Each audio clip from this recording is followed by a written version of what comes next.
Hello and welcome to Dani Golden's podcast. This is season 2, episode 2. We have the pleasure of having the lovely and talented licensed marriage family therapist, Miss Heidi Bacani. Oh, Dani, you're really good for my self-esteem. Thank you for saying all that. It's the truth. So for those of you who have missed episode 1 of season 2, check it out. It's called Let Me Be Single. We dive into all of the fun things about being single and the stigmas and stereotypes. So check that out on danigolden.com or YouTube. And before we get into today, let's do the disclaimer, Heidi, please. Oh, yeah. Thanks for remembering. So quickly, for the viewers and listeners, please keep in mind our presentation today is strictly for entertainment and information. If you're seeking support with therapy, this is not a replacement for it. Please go and seek a provider through your insurance or through some low-cost services that we will mention at the end of our presentation today. Thank you. Wonderful. Thank you. Yes, Heidi always does a great job of providing low-cost therapy options and some books that you can check out. So if you haven't checked out a previous podcast, there are resources in the copy sections of those. So check those out too. Okay. So today we're going to talk about why we wait for the other shoe to drop or constantly searching for the next boogeyman. And this started because I was writing a blog, and in the middle of the blog, I was like, oh my gosh, I have to call Heidi and I have to ask her, because I started wondering if there's a correlation between trauma and that thought process of waiting for the other shoe to drop or looking, for the next boogeyman. And Heidi answered her phone, thank goodness, and confirmed that there is. Anything you want to elaborate? Yes, I think my exact statement was yeah, there's a connection between trauma, like duh, and this automatic thought.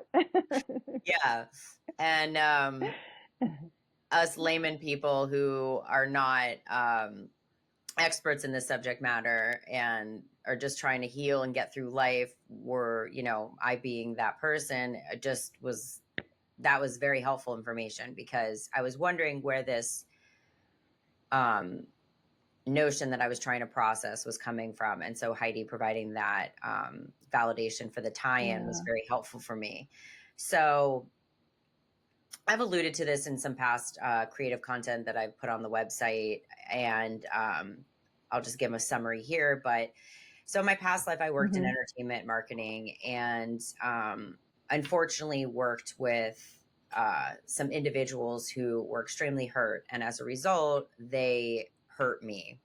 And I endured in that toxic environment for far too long, about 8 years. And it really messed me up. And I felt like Humpty Dumpty, and I had to put all the pieces of Dani back together again. And so I did get very inspired after watching the Puff Daddy piece, the very brave people who came out and talked about their stories. Really upset me and aggravated me about all the pain that's caused by people in powerful positions and the people who want to work in creative industries or doing something that they feel passionate about. And then the price tends to be, unfortunately, your soul. And, there's a body count in the end. There's a body count. Yeah. So I was diagnosed with PTSD, and that's been something that I've been trying to wrap my head around, because as you'll read in the blog, I always thought that you had to go to war to experience the trauma that I've endured. And it also doesn't feel fair in my mind to compare myself to someone who's actively fought in a war. But unfortunately, my nervous system doesn't know the difference. And what I've learned along the way is that, there are changes that happen that are not visible to the outside world that result in a lot of the things that I went through and aberrations in my Yeah. personality and why I was reacting certain ways and things like that. And so in the Right. blog, I talk a lot about how trying to accept that there's been this incident that has negatively impacted me, but also positively impacted me, Yeah. and how I've been able to process that. And yeah, it's just my way of contributing and putting some experiences that I've had out there and my how I feel about what happened to me, in the hopes that it'll help Yeah. other people who've unfortunately endured similar situations. And Yeah. healing is the goal, right?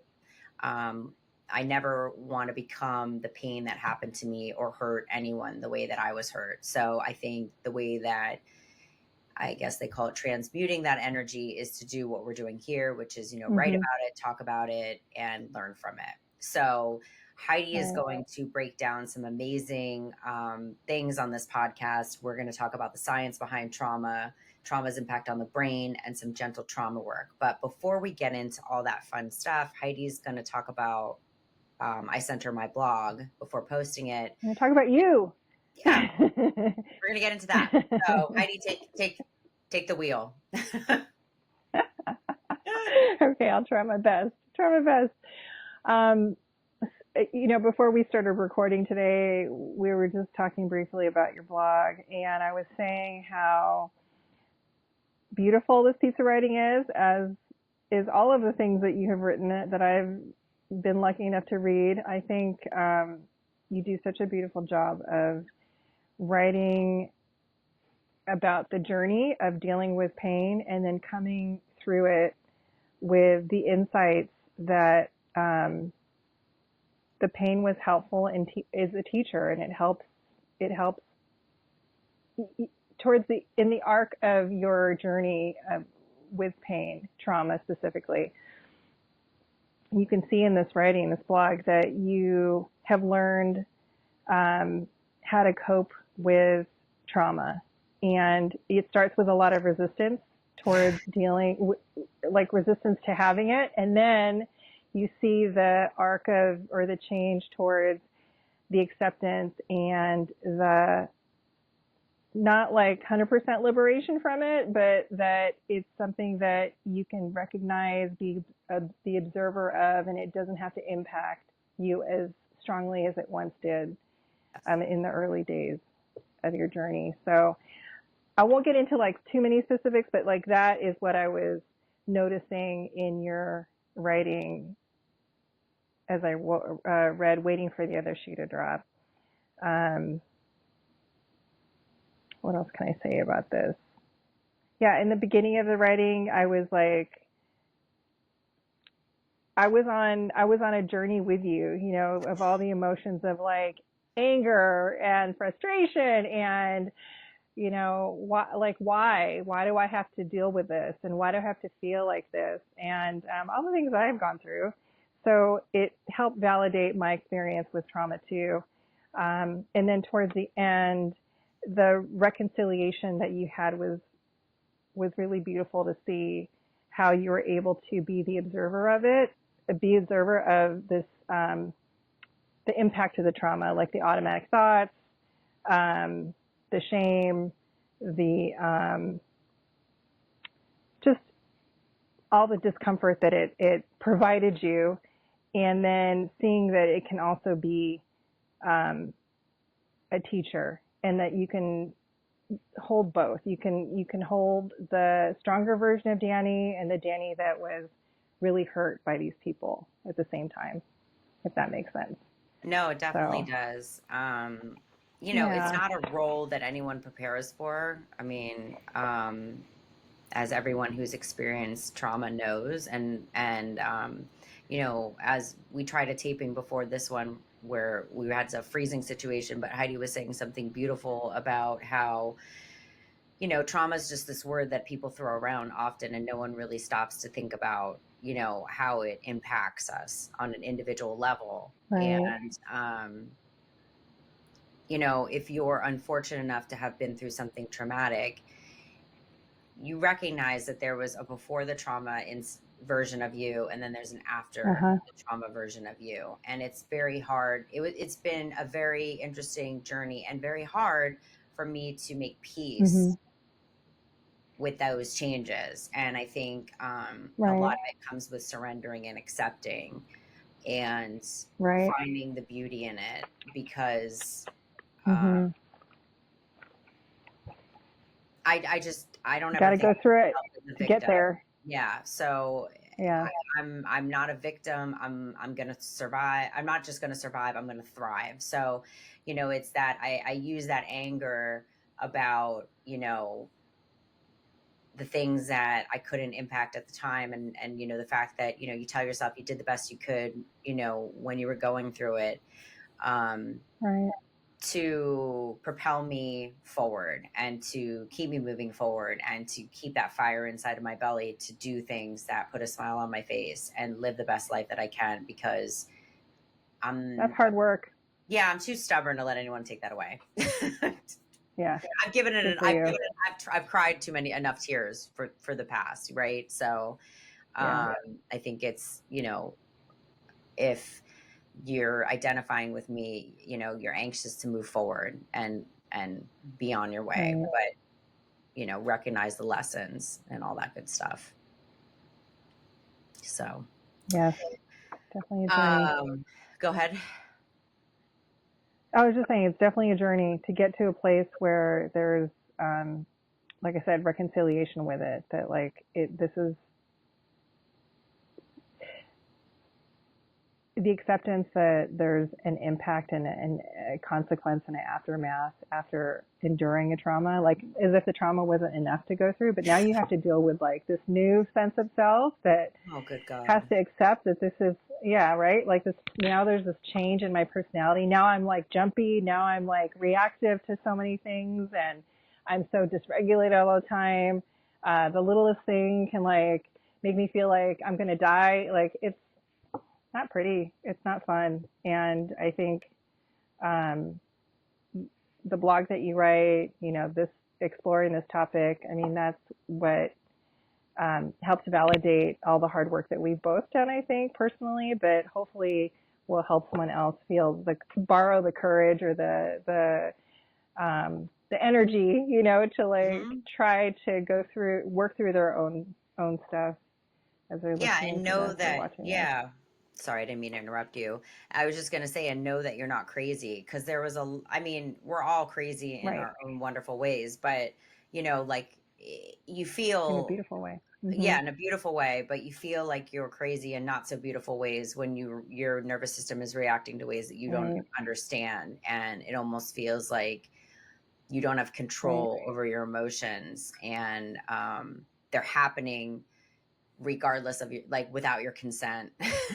Is the best way I can Right. describe it. Right. And that was a very not enjoyable, and probably one of the hardest parts about it is that it was just, Yeah.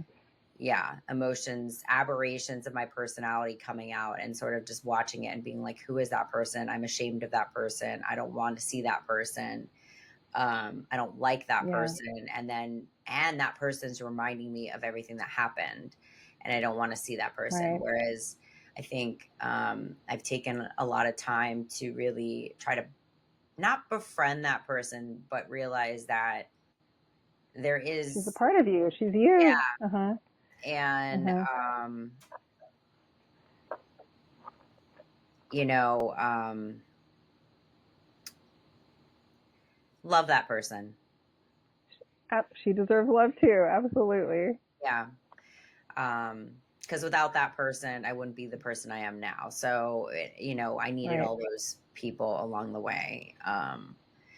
And, like I said before, you do the best you can with the information you have at the time. We can all Monday morning quarterback our lives, but that's not going to change it. And so, Right. um, as frustrated as I've been with the process, I think developing, for me, it's been a healthy sense of humor to be able to laugh at parts of my personality or things that have resulted as a result of my trauma, and just be able to be like, oh, here we go Yeah. again. you know, and just find some That's humor in that.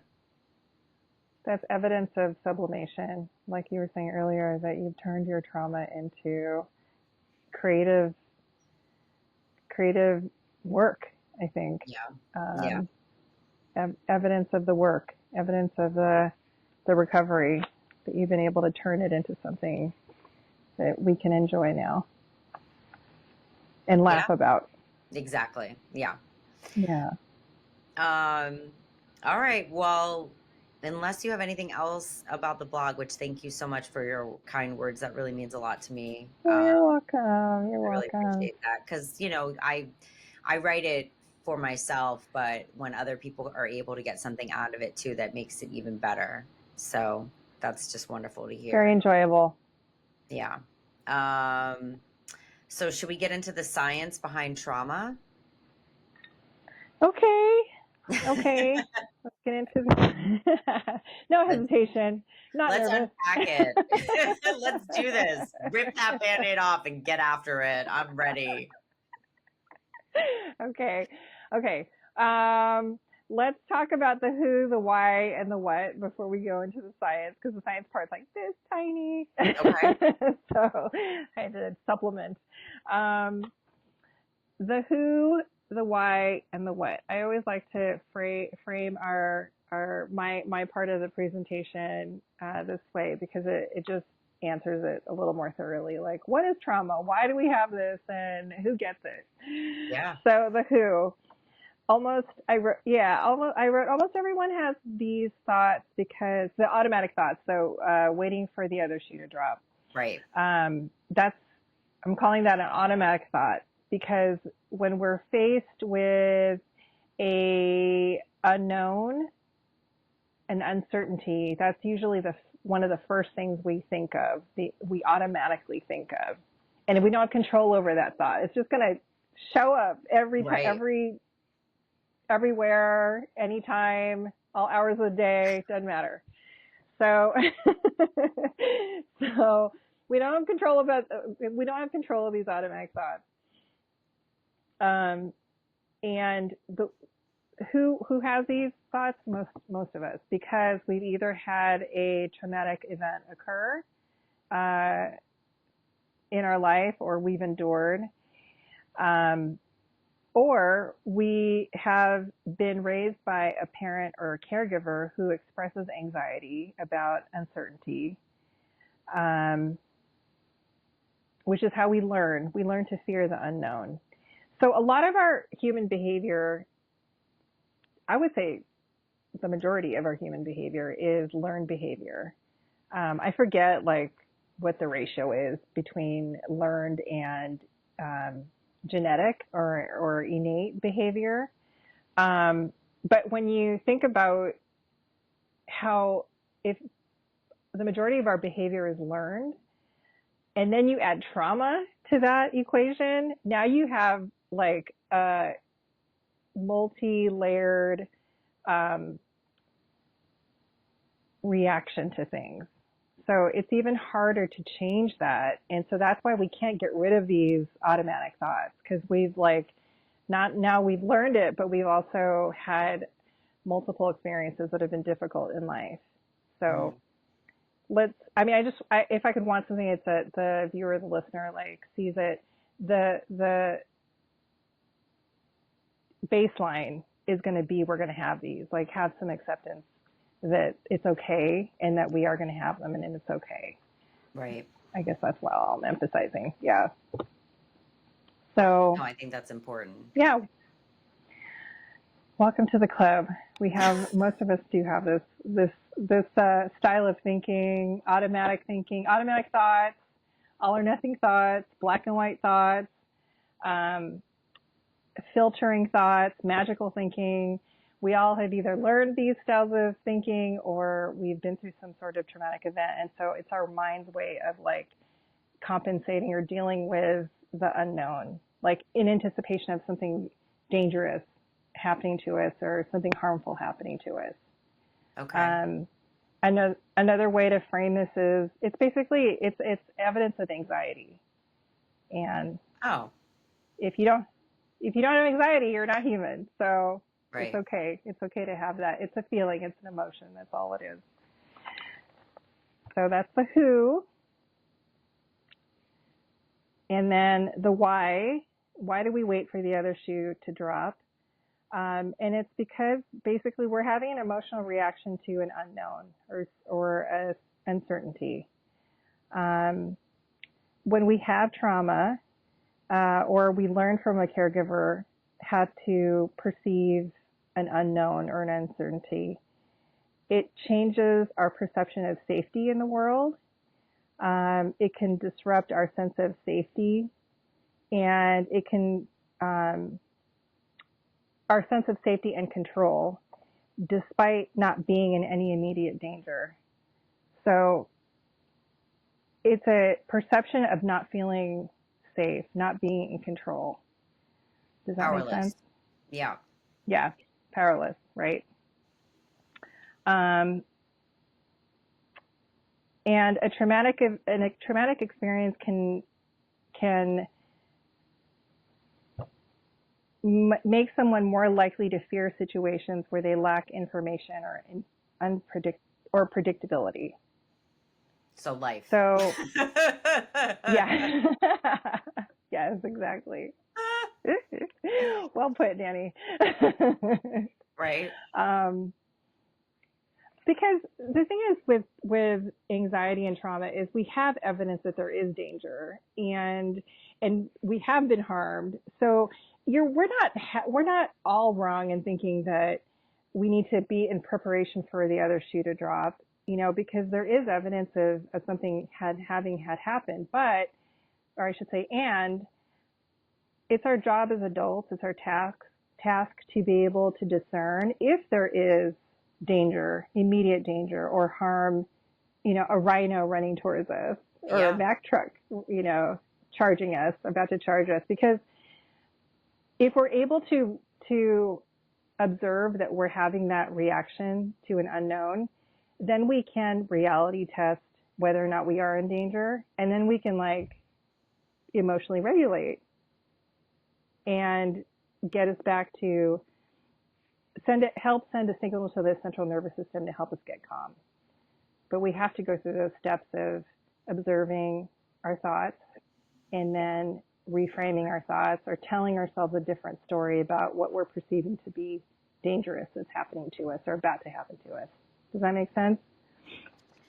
Yeah. I mean, it sounds like, so if other harmful events happen after the PTSD has, like, the timeline, like you have PTSD or you have trauma, and then down the road, if something else dangerous happens or perceived dangerous, do those situations, when you conquer them and you're okay and you come out, do they help reframe the brain and heal the brain then?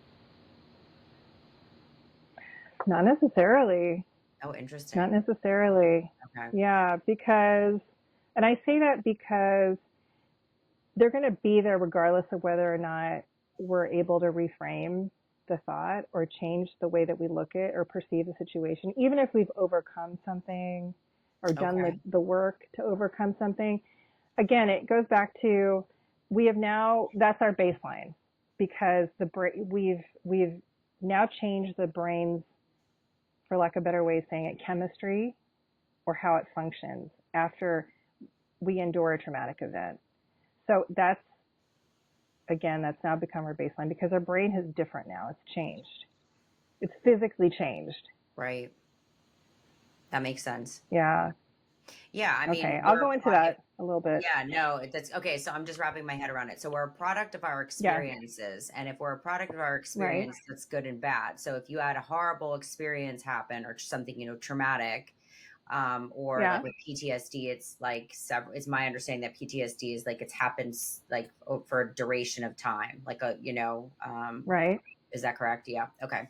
So you've had it persist for like a long period of time. So your brain has been trained somewhere along the way that when that it's not safe, that this is going to happen. So then that's why we instinctually are like do like towers, like The when is the other shoe automatically. going to drop? Uh-huh. Or for me, it's like searching for the next Yeah. boogeyman. Like, where's the next hurt person who's going to hurt me coming from? Right. Right.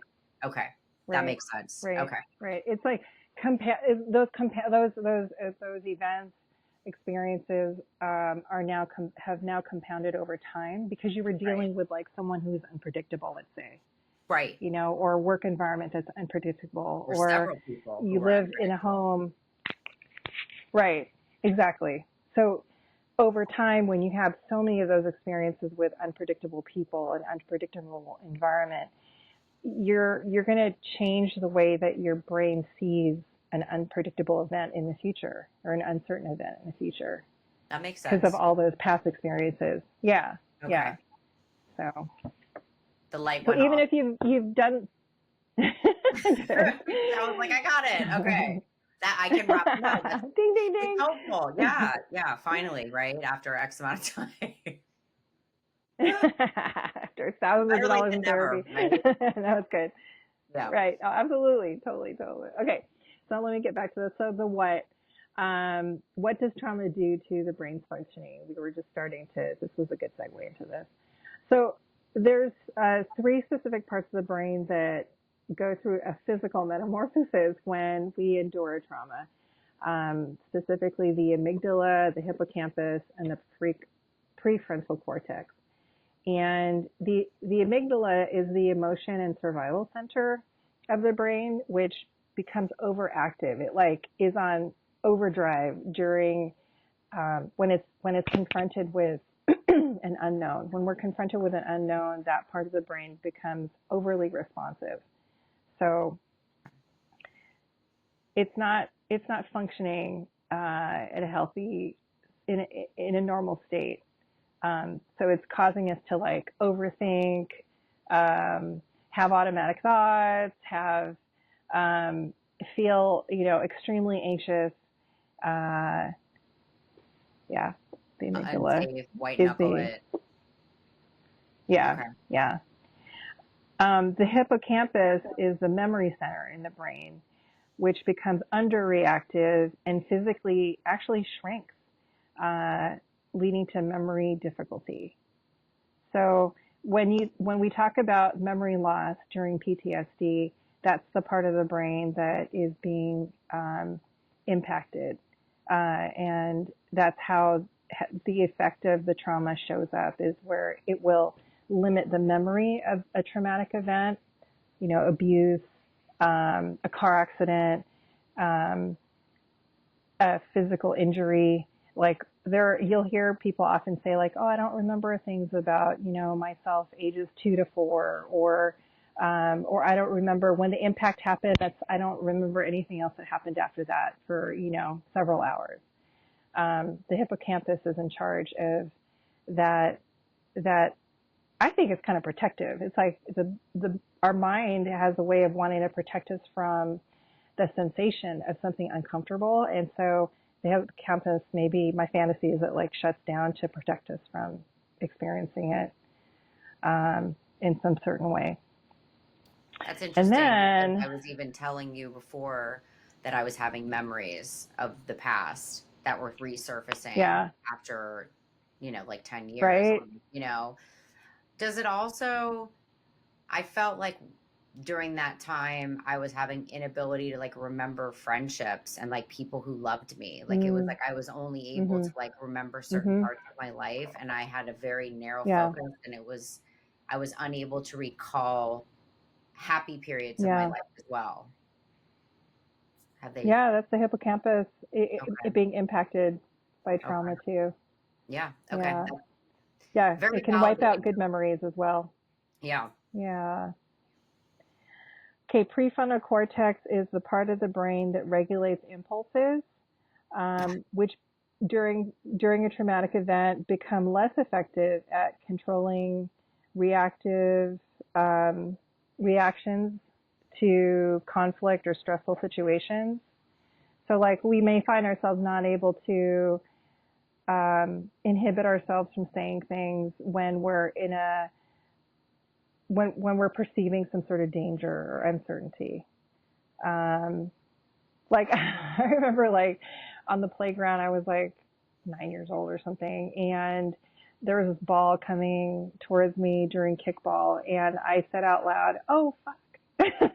and you know, that's not because of trauma, but that's just an example of how that's because I was not emotionally developed enough to like stop myself from saying that. But just the that's evidence that our prefrontal cortex is there. It that had it been more developed, I would have been able to like restrain myself, but I was 9 years old. What are you gonna do? Well, this is the emotional Tourette's part of the equation, right? This is the part where, um, Probably. I don't know enough about the brain, honestly, but like, yeah, yeah, that makes sense to me that you say that. Yeah.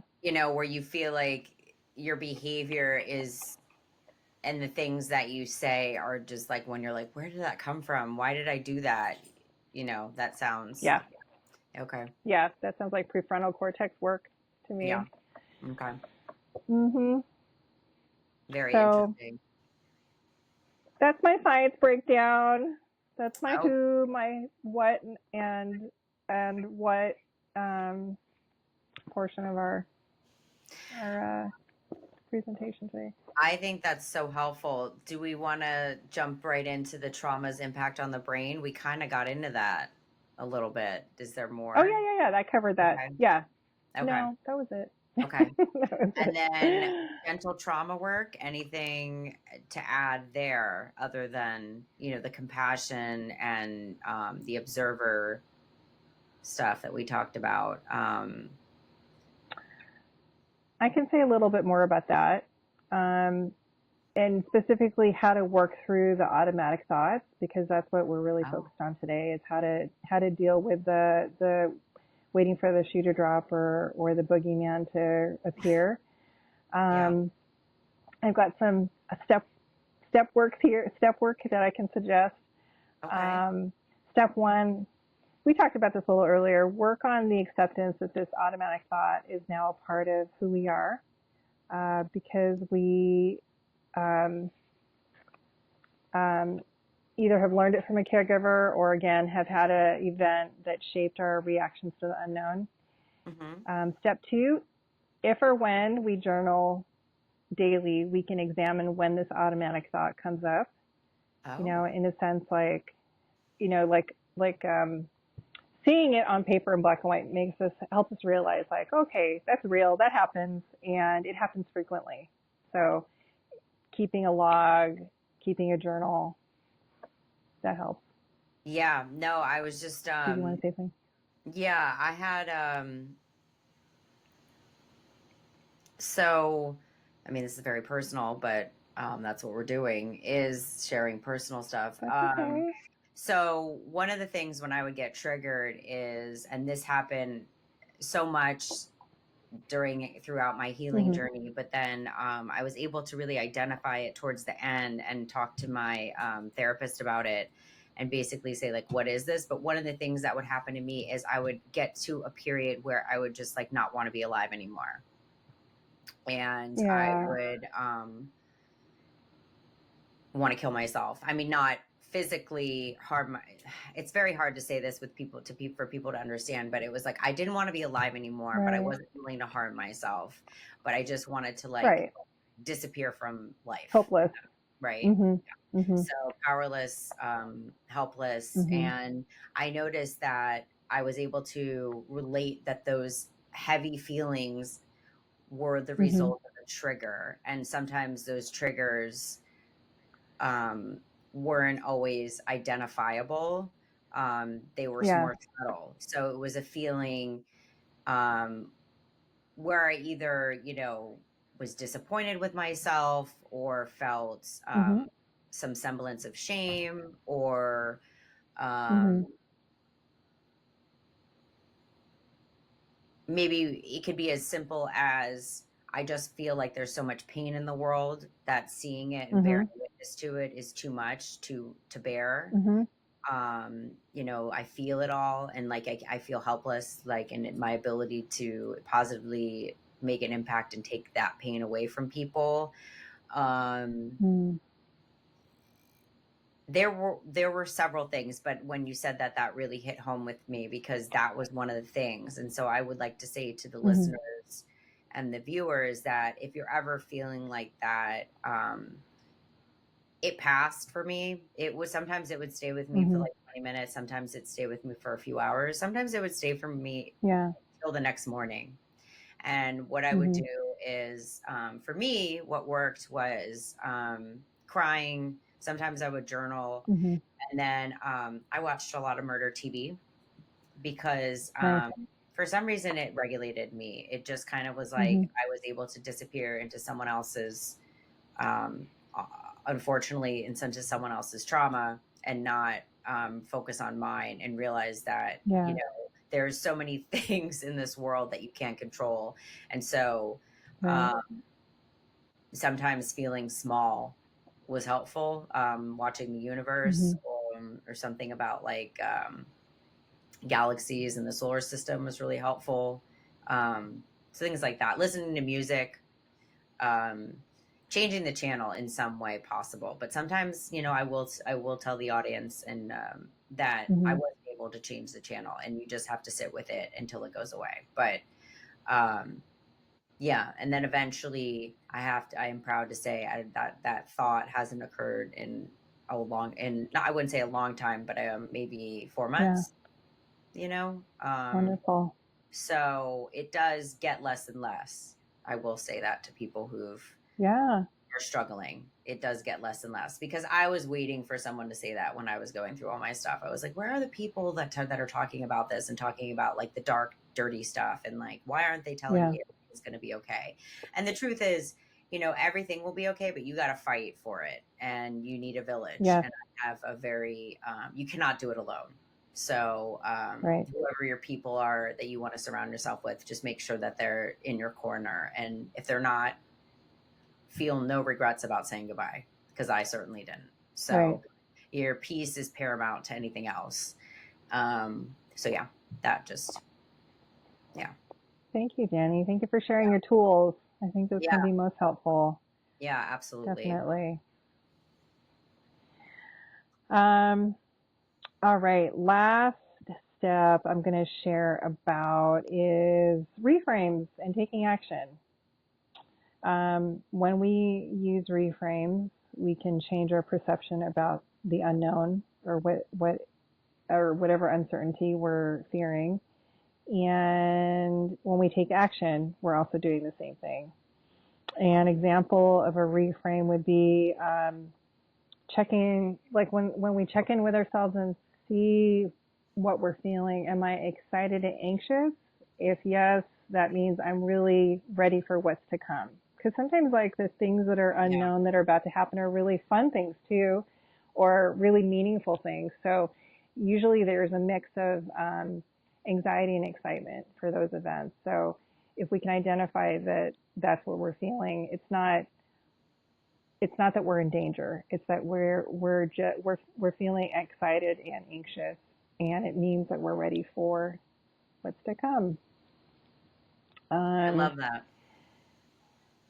And then another reframe would be, do I have evidence of like danger or harm? Is there a rhino running towards me or a Mack truck Or am I just about to hit imagining it? me? Yeah. Yeah. Yeah, So definitely. those are What's good. real Those versus are good what's reframes. imagined. Yeah. And actions. And what I mean by action is like a really small movement, a really small step, a really small something that can help us feel more empowered, less powerless, um, taking action, picking up the 100-pound phone, journaling, getting up from where we're at, changing the channel, all those things that Hmm. you just described as tools. Those are the Walking. little things that we can do. Those are Yeah. little things that we can do to help us um, cope with the fear of the unknown, or when we Hmm. recognize that we're waiting for the other shoe to drop. So I love yeah, that. gentle trauma Yeah. work. That's what it all looks like.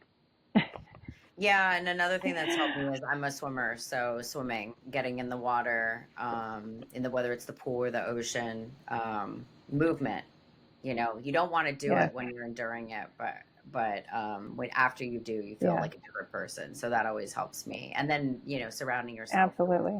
with people who love you and want what's best for you will definitely help you change the channel. I mean, it's helped me. So, Yeah. all right, let's get into PSA and books.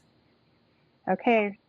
PSA and books. You know, we did a podcast on the highly sensitive person, the book Yes, based on Elaine. Dr. Elaine, Hmm. yeah, her Elaine Aron, Dr. Elaine Aron's writing, and I think that's a really good book to refer to for this podcast because that book really talks about and teaches us how to embrace our reactiveness to the Hmm. unknown. So I'm going to put that out there as a book to use I for loved her dealing book. with a specific issue. Yeah.